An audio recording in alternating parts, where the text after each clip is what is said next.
As-tu déjà senti la présence du Saint-Esprit au point de ne plus douter de sa réalité? Dans cette vidéo bouleversante, découvre le témoignage puissant d'une rencontre divine lors d'une réunion menée par Catherine Kuhlman. Ce moment a changé une vie pour toujours et il peut aussi transformer la tienne. Prépare-toi à être touché, inspiré, et conduit plus profondément dans la présence du Saint-Esprit. Reste jusqu'à la fin, une prière spéciale t'attend. Assis par terre dans ma chambre, un soir de décembre 1973, je me débattais intérieurement avec des paroles entendues quelques heures plus tôt. Elles étaient mystérieuses, étranges. Pourquoi ne les avais-je jamais entendues auparavant? J'aurais dû être épuisé, car il était plus de 23 heures et j'étais debout depuis l'aube. Pourtant, les événements bouleversants de cette journée inoubliable défilaient sans cesse dans mon esprit. Un ami m'avait emmené à Pittsburgh pour assister à une réunion dirigée par une femme évangéliste dont j'ignorais presque tout. Son nom, Catherine Kuhlman. Elle exerçait un ministère de guérison. Ce que j'ai vu, entendu et expérimenté ce jour-là allait transformer à jamais le cours de ma vie. À l'époque, cela faisait 1 an ou 2 que j'avais été sauvé. J'avais récemment découvert le mouvement charismatique grâce à quelques amis de l'école. Je ne connaissais presque rien à la vie conduite par l'Esprit. J'étais assoiffé, habité par un profond désir de grandir spirituellement, mais peu de choses nourrissaient vraiment mon âme. Mais ce jour-là, quelque chose s'est ouvert. Je repassais encore et encore dans mon esprit la réunion avec Catherine Kuhlman. Elle avait intitulé son message « La puissance secrète du Saint-Esprit ». Je revois encore cette femme étrange, dans sa longue robe blanche flottante. Elle semblait danser sur l'estrade, comme portée par une force invisible. Elle ne prêchait pas, elle rayonnait. Elle ne parlait pas seulement, elle transmettait la vie. Je me souviens des tremblements et de l'agitation intérieure qui m'habitaient pendant les 2 heures précédant la réunion et même encore 1 heure après qu'elle avait commencé. Puis, tout a basculé. J'ai plongé dans l'adoration la plus exaltante que j'ai jamais connue. Je n'avais aucun doute, le Seigneur était dans la salle. Sa présence était tangible. Jusqu'alors, ma vie de prière était celle d'un chrétien sérieux, mais ordinaire. Mais ce soir-là à Pittsburgh, je n'ai pas seulement parlé à Dieu, Dieu m'a parlé. Il m'a révélé son amour, sa miséricorde, sa bonté. J'ai goûté à une communion profonde, bouleversante. Puis, levant les yeux, je vis Catherine Kuhlman sangloter, le visage enfoui dans ses mains. Elle était secouée de larmes. La salle entière devint silencieuse. La musique s'arrêta. Les responsables du service d'ordre restèrent figés. Un silence sacré s'installa. Puis soudain, elle releva la tête. Ses yeux flamboyaient. C'étaient comme des flammes divines. Elle semblait habitée par une autorité surnaturelle. Pointant son doigt long et mince vers l'assemblée, comme si une puissance invisible jaillissait de lui, elle parla ou plutôt, elle implora. « Je vous en prie, n'attristez pas le Saint-Esprit. » Elle répéta ces mots avec des sanglots dans la voix. « Je vous en supplie, ne l'attristez pas. Vous ne comprenez pas. Il est tout ce que je possède. » Elle poursuivit, le doigt toujours tendu, ses paroles transperçant les cœurs. « Ne blessez pas celui que j'aime. » Et encore. Il est plus réel que tout ce que vous voyez autour de vous, plus réel que vous-même. Je me sentais personnellement visée. Je suis certain que d'autres dans la salle ont ressenti la même chose. Pourquoi ce témoignage est-il si important? Parce qu'il révèle une vérité essentielle que tout chrétien doit saisir. Le Saint-Esprit est une personne. Pas une force impersonnelle, ni une brume étrange accompagnée de musique céleste. Il est Dieu. Il pense. Il ressent. Il aime. Et il peut être attristé. Catherine Kuhlman ne prêchait pas une théologie, elle vivait une relation. Et cette relation avec le Saint-Esprit était le centre de son ministère, de sa puissance, de sa vie. Un ami m'avait emmené à Pittsburgh pour assister à une réunion animée par une évangéliste dont je connaissais à peine le nom, Catherine Kuhlman. Elle exerçait un puissant ministère de guérison. Ce que j'ai vu, entendu et expérimenté ce jour-là a radicalement changé le cours de ma vie. Cela faisait à peine 1 an ou 2 que j'étais sauvé, et je venais tout juste de découvrir le mouvement charismatique par l'intermédiaire d'amis d'école. J'étais avide de connaître Dieu plus profondément. Ma soif spirituelle était intense, mais peu de choses nourrissaient réellement mon âme, jusqu'à ce moment-là. Le thème du message de Catherine Kuhlman était la puissance secrète du Saint-Esprit. Je revois encore cette femme, vêtue de sa robe blanche flottante, semblant glisser sur l'estrade comme portée par une force invisible. Elle semblait littéralement connectée à une dimension divine. Je me souviens aussi de mes propres tremblements, de cette agitation intérieure qui m'a habité bien avant le début de la réunion. Mais lorsque l'adoration a commencé, tout a changé. J'ai été transportée dans une adoration si intense, si exaltante, que je n'en aurais jamais cru la chose possible. Il ne faisait aucun doute, le Seigneur était présent dans cette salle. Ce jour-là, je n'ai pas seulement prié. Dieu m'a parlé. Il m'a montré son amour. Il m'a convaincu de sa miséricorde et de sa bonté. Quelle communion! Quel moment glorieux! Puis, en sortant de cette profonde adoration, j'ai levé les yeux. Catherine Kuhlman pleurait. Son visage enfoui dans ses mains, elle sanglotait profondément. La musique s'est arrêtée. La salle entière est tombée dans un silence saisissant. Après quelques minutes, elle a relevé la tête. Ses yeux brillaient d'un feu sacré. D'un geste lent et solennel, elle a pointé son doigt vers l'avant, comme pour percer l'âme de chacun.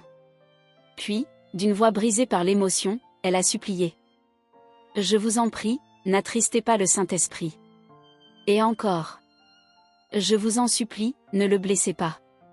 Il est tout ce que je possède. » Je ne comprenais pas pleinement ce qu'elle voulait dire, mais une chose était certaine, je voulais ce qu'elle possédait.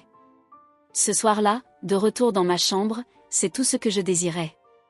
Et dans la nuit, il est venu. Je me suis sentie poussée à prier, presque contraint à m'agenouiller. Et le premier mot qui a jailli de mes lèvres a été « Saint-Esprit ». Jamais je ne m'étais adressée à lui de cette manière. J'avais toujours prié le Père ou le Fils, mais là, c'était différent. J'ai murmuré. « Le Saint-Esprit. Catherine Kuhlman dit que tu es son amie. Je ne pense pas te connaître. Puis-je te rencontrer ?» Et soudain, comme un éclair, une onde électrique m'a traversée. Mon corps s'est mis à frémir, de la tête aux pieds. La même sensation que celle vécue à Pittsburgh, sauf que cette fois, j'étais seule, assis sur le sol de ma chambre, en pyjama, chez mes parents. Il était là. Dès cet instant, ma vie ne serait plus jamais la même. Et il en sera de même pour toi, mon ami, si tu choisis de suivre ce chemin de communion. Le lendemain matin, à l'aube, la première chose que j'ai faite, comme une évidence, a été de dire « Bonjour, Saint-Esprit ». Et je continue encore aujourd'hui à lui dire cela chaque matin. Ce fut le début d'une année marquée par une profonde intimité avec lui. Une année d'études, d'écoute, de transformation. Loin de moi l'idée d'un esprit flottant ou d'une force impersonnelle. Le Saint-Esprit est une personne. Il est Dieu. Dans les jours suivants, ma relation avec lui a grandi. Il était devenu mon compagnon. Lorsque j'ouvrais la Bible, je savais qu'il était assis là, avec moi, pour m'enseigner. Je ne voyais pas son visage, mais je sentais sa présence. Et peu à peu, j'ai découvert sa personnalité. Jésus avait promis. Je ne vous laisserai pas orphelin. Et maintenant, je savais qu'il avait tenu parole. Il avait envoyé celui qui marche à nos côtés, celui qui habite en nous, le Saint-Esprit. Ce fut une vision effrayante, j'ai vu une personne se tenant devant moi, entourée de flammes, prise de convulsions incontrôlables. Ses pieds ne touchaient pas le sol, sa bouche s'ouvrait et se refermait dans un mouvement qui rappelait le grincement de dents mentionné dans les Écritures. C'est alors que le Seigneur m'adressa la parole, de manière audible. « Prêche l'Évangile », me dit-il. J'ai aussitôt répondu. « Mais Seigneur, je suis incapable de parler. » 2 nuits plus tard, je fis un rêve, un ange apparut, tenant une chaîne dans la main. Celle-ci était attachée à une porte d'une largeur immense, comparable à celle de la voûte céleste. L'ange ouvrit la porte, et je vis une multitude innombrable de personnes. Elles avançaient toutes vers une vallée profonde, en réalité un gigantesque brasier. Par milliers, elles tombaient dans les flammes. Ceux qui se trouvaient en première ligne tentaient de résister, mais finissaient eux aussi par être précipités dans le feu, poussés par la foule. À nouveau, le Seigneur me parla. Si tu ne prêches pas, je te tiendrai pour responsable. Immédiatement, je compris que toutes les circonstances de ma vie, y compris les expériences extraordinaires vécues ces derniers mois, avaient un seul but, m'amener à prêcher l'Évangile. Un changement spectaculaire. Au début du mois de décembre 1974, je rendis visite à un couple chrétien, Stan et Shirley Phillips, qui vivaient à Oshawa, à une 50aine de kilomètres à l'est de Toronto.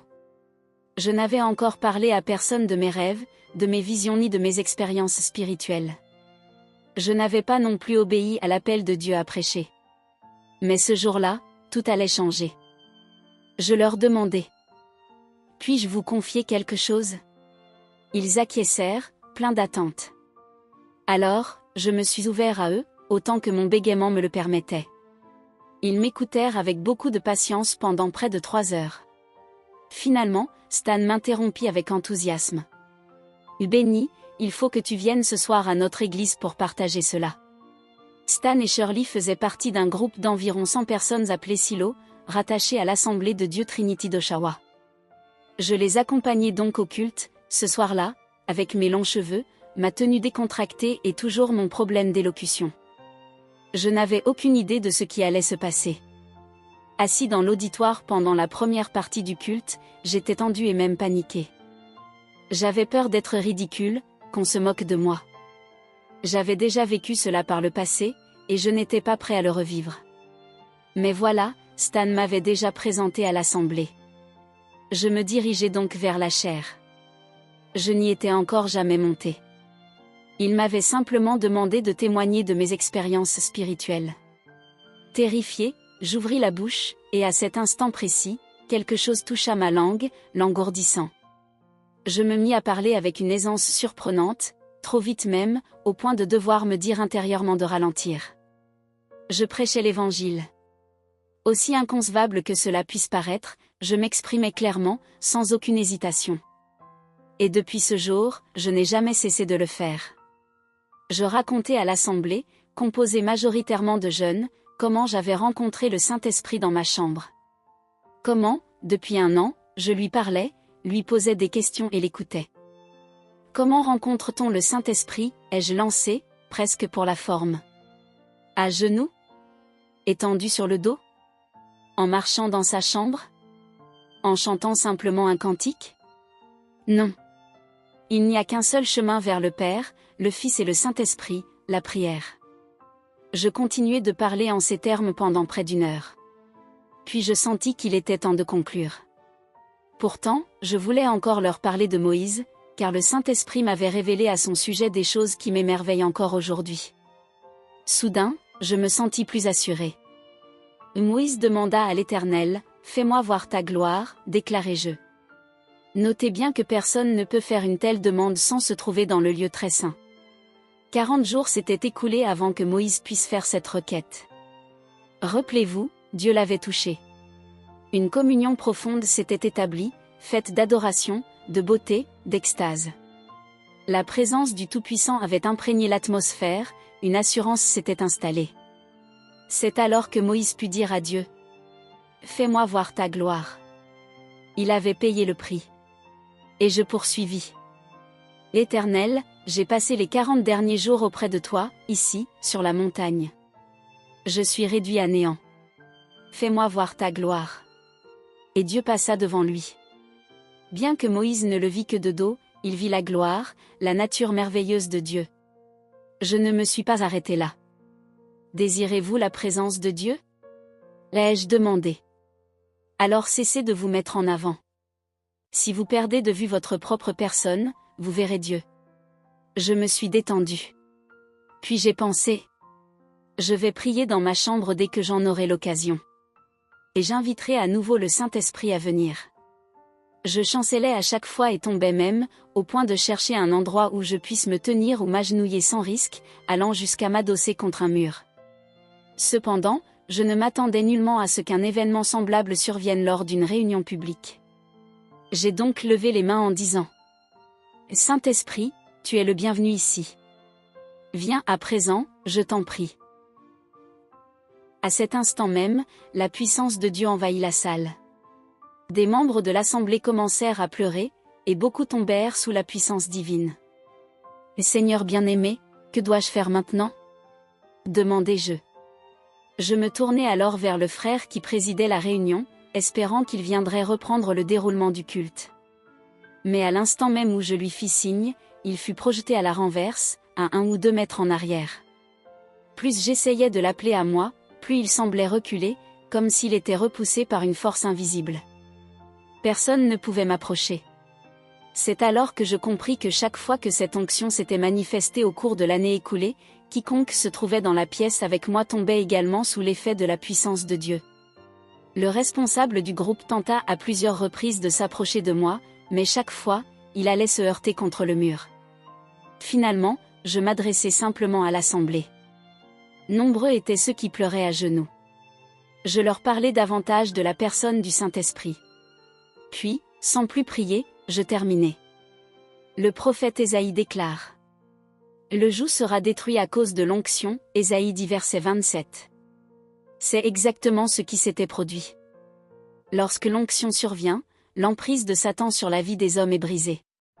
C'est ce qui s'était passé pour moi avec ma langue, et cela s'était aussi manifesté chez plusieurs membres de l'Assemblée, comme je le découvris par la suite. Une activité religieuse bruyante, des prières en langue, des gémissements ou des grognements ne constituent nullement une condition préalable à la manifestation de la puissance de Dieu. Bien souvent, ces manifestations proviennent de la chair et peuvent même devenir un obstacle à l'action authentique de l'Esprit. Dieu désire manifester une puissance véritable. Notre désir le plus profond ne devrait pas se porter en priorité sur les dons de l'Esprit, mais sur la présence et la puissance de Dieu. Les dons ne transforment pas nécessairement une vie, mais la présence et la puissance de Dieu, elles, le font assurément. Ce soir-là, à Oshawa, je faisais l'expérience de cette réalité pour la toute première fois. Je l'ai répété des centaines de fois au fil des années, Dieu n'est jamais en retard. Il n'est peut-être pas en avance selon notre perception, mais jamais il n'arrive en retard. Lorsque ma langue devint insensible, je dis simplement: ça y est. Et je me suis lancé. L'onction du Saint-Esprit était venue. J'avais été guéri, et ma prédication fut désormais revêtue d'une puissance nouvelle. Mon ministère débuta ainsi de manière miraculeuse, connaissant aussitôt une croissance fulgurante. Pratiquement chaque jour, je recevais des invitations de la part d'églises ou de communautés désireuses de bénéficier de mon ministère. Il est important de noter que j'avais fait l'expérience de la présence du Saint-Esprit 1 an auparavant, et que, durant cette année, il m'avait enseigné avec patience et amour. Il m'avait affermi, encouragé et façonné. J'avais obéi autant que je le comprenais. Et c'est alors que l'onction s'était manifestée, comme elle se manifestera aussi pour vous. Elle est destinée à tous. Une fois que vous aurez saisi ce que l'onction peut vous apporter, et que vous aurez goûté à la richesse et à la profondeur de cette précieuse réalité spirituelle, votre vie prendra un sens nouveau. Vous exercerez alors le ministère que le Seigneur a préparé pour vous. Une sérieuse mise en garde. Je n'oublierai jamais cette nuit-là, lorsque je suis rentré d'Oshawa. J'étais abasourdi, allongé sur mon lit. 1 heure plus tard, j'étais encore engourdi, perplexe devant les événements de la soirée. J'avais vu la véritable puissance de Dieu. J'avais entrevu, même fugitivement, la réponse à ce que déclara un jour Catherine Kuhlman. Si vous trouvez la puissance, vous trouverez le trésor du ciel. J'en étais encore au balbutiement, il me restait tant à apprendre. Mon expérience était encore bien limitée. Dans l'obscurité, j'ai demandé: Seigneur, qu'as-tu fait ce soir? Je ne m'attendais pas à une réponse. Et pourtant, j'ai entendu ces simples mots: sois fidèle. Le lendemain matin, j'ai allumé la radio, comme à mon habitude, afin d'écouter le culte diffusé pendant que je me préparais pour aller à l'église. Voici les premiers mots que j'entendis, je ne sais pas qui en était l'orateur. Faites attention à la manière dont vous utilisez la puissance que vous possédez. Puis, l'émission disparut aussitôt des ondes. Je ne saurais expliquer ce qui s'est passé. Je venais à peine d'allumer la radio, une voix avait parlé, puis plus rien. J'ai essayé en vain de retrouver la station. Mais désormais, je comprends que le message de la nuit précédente, sois fidèle, et celui du matin, fais attention à la manière dont tu utilises la puissance. étaient liés. Le message était clair. Et ne joue pas avec la puissance que je t'ai donnée. N'en abuse pas. Cette mise en garde est valable pour tous ceux qui recherchent et reçoivent l'onction du Saint-Esprit. Dieu doit pouvoir nous faire confiance. Il désire ardemment nous faire expérimenter sa présence et son onction. Mais c'est lorsque nous serons véritablement vidés de nous-mêmes que nous pourrons connaître sa présence et faire l'expérience de sa puissance. L'onction du Saint-Esprit est une grâce précieuse. Mais le facteur confiance est fondamental. Nous devons nous montrer fidèles à l'égard de ce que Dieu nous confie, si abondamment.